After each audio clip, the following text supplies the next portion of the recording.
Salam sejahtera buat kita semua. Bersama saya Balitu Ayu, saya akan menginformasikan seputar HIV dan AIDS kembali, tetapi dengan subtopik menjadi pasien berdaya pada orang yang hidup dengan HIV AIDS.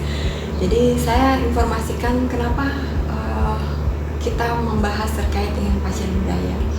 Karena kita tahu bahwa orang dengan HIV AIDS itu tidak mudah ya.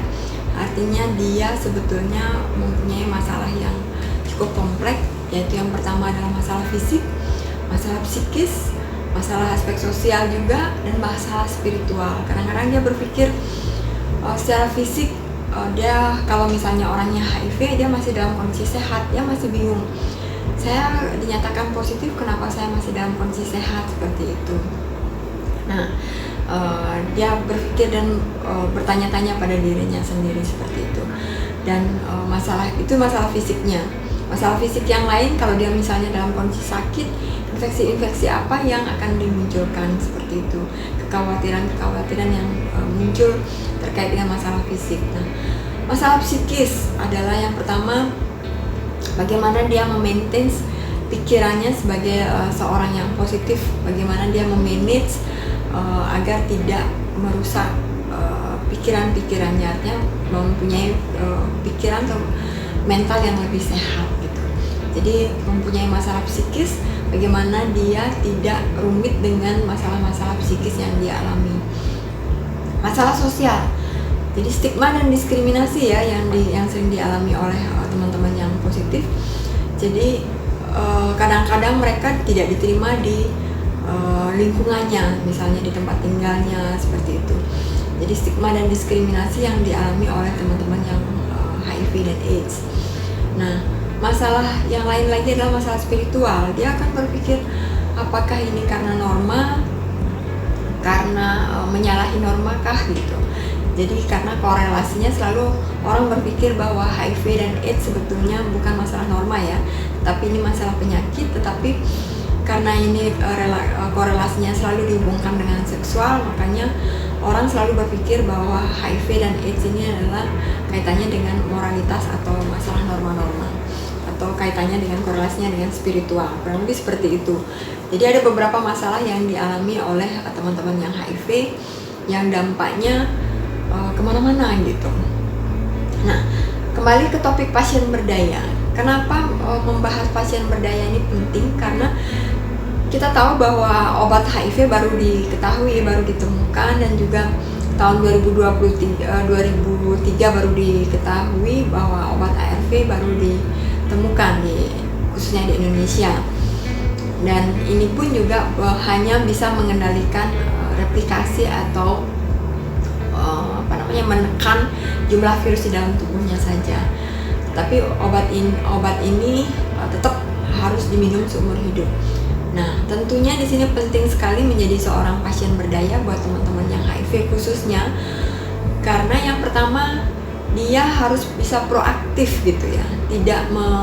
Artinya kadang-kadang dia takut sekali sebagai pasien untuk menyampaikan apa yang menjadi pertanyaan-pertanyaan terkait dengan ARV yang dia minum, obat antiretroviral yang dia minum. Terkadang orang dengan HIV khawatir ingin bertanya sesuatu tetapi mempunyai waktu jam yang cukup pendek untuk bisa ngobrol dengan dokternya gitu.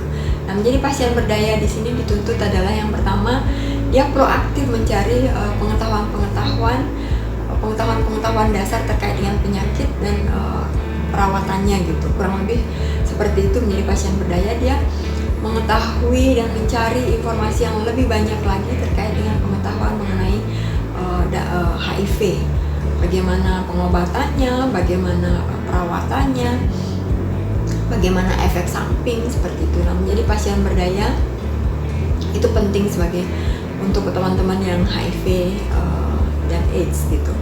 Untuk teman-teman ODA yang kita sering sebut dengan ODA ya, artinya dia proaktif mencari pengetahuan, dia proaktif mencari informasi mengenai HIV dan AIDS, proaktif mencari informasi mengenai pengobatannya gitu. Nah, menjadi pasien berdaya ini harus belajar berkata tidak. Artinya tetapi yang sopan ya, artinya dia harus bisa menyampaikan kata tidak kepada dokter, boleh dengan bagian pelayanan misalnya, untuk kalau misalnya dia merasa tidak begitu nyaman terkait dengan yang dilakukan, artinya terkait dengan pengobatannya misalnya. Jadi misalnya dia ada efek samping, dia bisa tanya kira-kira apa yang menyebabkan saya mengalami efek samping gitu. Dia bisa proaktif bertanya itu, dan juga dia mencari tahu gitu. Nah, jangan juga totally menolak gitu, artinya dia harus belajar berkata tidak yang baik, yang membuat dirinya merasa tidak nyaman di dalam tubuhnya gitu. Nah, itu keberanian untuk mengatakan tidak. Dan pasien berdaya berhak mengambil sebuah keputusan sendiri atas hal-hal yang berkaitan yang merasa membuat dirinya merasa nyaman gitu. Misalnya kurang nyaman misalnya dari beberapa perintah dari dokter gitu, dia bisa berkata tidak, atau menyampaikan hal yang sopan gitu. Dok, saya merasa kurang pas rasanya gitu. Jadi bisa menyampaikan seperti itu terkait dengan perawatan dan pengobatannya. Dan dia berhak untuk menolak terkait dengan berkonsultasi terkait dengan hal-hal yang berkaitan dengan pengobatan tentunya, dan juga berkaitan dengan misalnya pengobatan yang tidak membuat dirinya tubuhnya merasa menjadi lebih sehat gitu. Artinya tubuhnya menjadi lebih tidak sehat gitu. Jadi dia bisa bertanya, kenapa tubuh saya menjadi lebih tidak sehat? Apa yang menyebabkan gitu? Apakah ini proses efek sampingnya berapa lama ya dok gitu? Nah, itu diharapkan menjadi seorang pasien berdaya harus lebih kritis terkait dengan bagaimana caranya dia bisa lebih tahu banyak terkait dengan penyakit-penyakitnya gitu. Nah, dokter harus menghormati juga apa yang menjadi permintaan dari seorang pasien tentunya ya.